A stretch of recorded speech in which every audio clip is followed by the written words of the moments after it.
Throughout our lives, we give and receive lots of gifts, but few as important as the one a Colorado family gave to a complete stranger, turning their tragedy into hope for another family. 9 News reporter Corey Rose shows us the new friendships form as a result of that life-saving gift.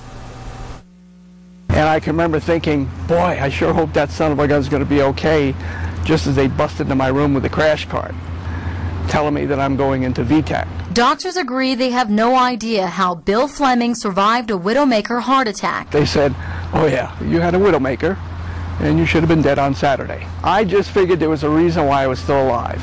That reasoning gave him the faith that he would get the heart he needed in time. But I received the gift of a new heart on the morning of May 13th, 2010, the day before my 61st birthday. Earlier that same day, just a state away, Larry Janos lost his 23-year-old son Tyler in an accident. He's a good kid, cared about others. And a conversation Tyler and Larry had just before Tyler passed changed everything. Said something to me about, hey, are you an organ donor? I said, well, yeah. And he goes, well, isn't that a little strange? And I just looked at him and said, well, what are you going to do with him? That 1-minute conversation ended up saving the lives of dozens. And they figure somewhere around 100 people could eventually be helped by his donations. Bill is one of those. He got Tyler's heart. Bill wanted to know who saved his life. It was a 6-page letter, and I just wrote from my heart, and that's it.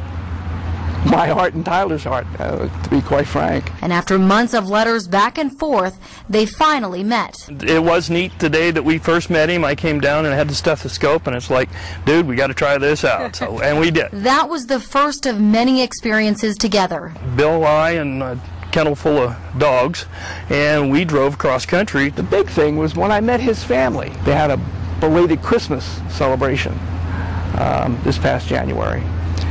And it was, it was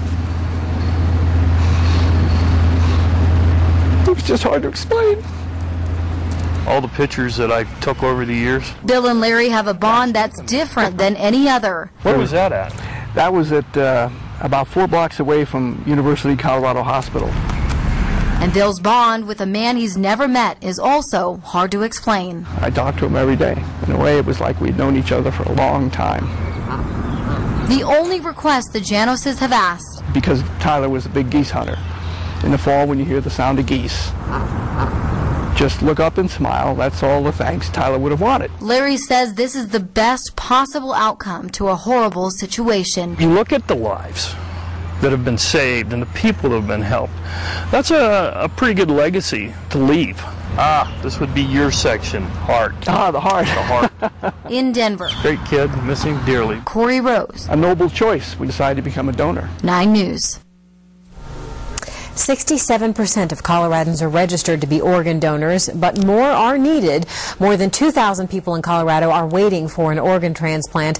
That number is 112,000 nationwide. We have more information about being a donor, including how to register, on 9news.com.